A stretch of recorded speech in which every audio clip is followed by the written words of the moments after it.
Hello and welcome to another episode of Laborvision, brought to you by your friends at KDHX, Community Television for St. Louis and beyond. I'm your host, John Hickey. During a recession, the needs of Missouri's families increase, while at the same time, state government has fewer resources to help those families.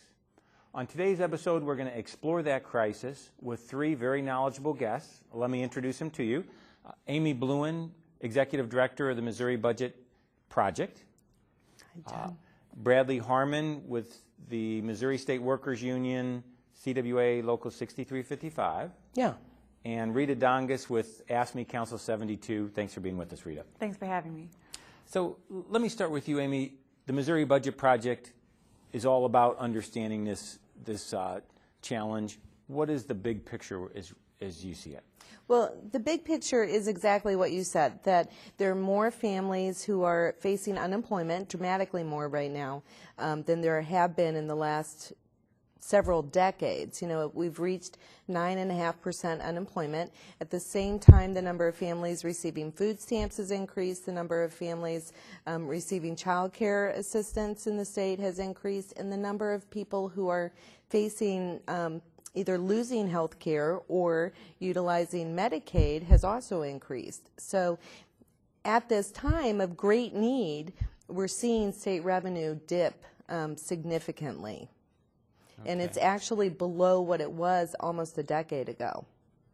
So state revenue is down, and yet the needs of Missourians for state services is going up because of the recession. That's right. Mm-hmm. And Bradley, you've spent a number of years as a frontline state worker. What are some of the things that the state of Missouri does that our viewers should know about that are making a difference for Missouri families? Well, you know, the members of the Missouri State Workers Union are really proud, actually, of the role that we're playing in the economic problems that are going on in Missouri right now. We really feel like we're trying to make a difference for Missouri's communities. Amy mentioned the number of people on food stamps. In February of last year, that passed the 1 million mark in Missouri for the first time in the history of the program. We've been signing up an extra 10,000 people a month since then. So we have enormous levels of participation in services that are designed to help people through times of economic difficulty like we're experiencing right now. But if you go into a state office to apply for assistance from Department of Social Services right now, anywhere in Missouri, you're going to face lines like you would not believe. And that doesn't matter if you're talking about a rural area or an inner city office. We are seeing level of demand that is just unprecedented. We're really worried about some of the impacts this has on the safety of Missouri citizens. The Department of Health and Senior Services investigates reports of abuse and neglect of senior citizens and people with disabilities. Those go up also when the economy gets bad. Last year, because of budget cuts, we had to eliminate having adult protective care workers in every county in the state of Missouri. So the response time for reports of senior abuse or neglect has increased because of the demand for services and the problems that we're having with the budget in Missouri right now. Wow, so more complaints filed of potential abuse of an elderly person, but at the same time fewer state workers to follow up on those charges. Yeah, and often the nearest person is 120 miles away, which makes the investigation and the response take quite a bit longer. Wow. And Rita, you're with AFSCME Council 72. What are some of the key services that AFSCME members provide?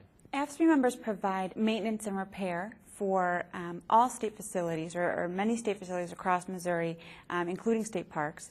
They also provide 24-hour nursing care in our skilled nursing facilities, including veterans' homes and also mental health facilities for both the developmentally disabled and also the mentally ill. And I think similarly to what Bradley was mentioning, as you know, the recession hits and kind of we feel the impacts of that, I think more families are relying on these services and feel that they need some more help to take care of people who are already a vulnerable population, the mentally ill, the developmentally disabled, and especially veterans. So as we see wait lists kind of get longer, we've seen, I think, an impact from the recent budget cuts has been an exacerbation of inadequate staffing levels, especially in our skilled nursing facilities, direct care facilities. We have examples of workers just reporting that they don't have enough people to take care of our veterans. They need more help to keep them active, to keep them safe. And so something that we're focusing on is basically making sure that these facilities are adequately staffed and that the services that they're providing are maintained for the residents and for the veterans and the clients of mental health facilities. Great. Okay, well, there you have it. The need for services is going up in Missouri because of the recession. At the same time, state resources are shrinking. It's a challenge we need to address and to solve.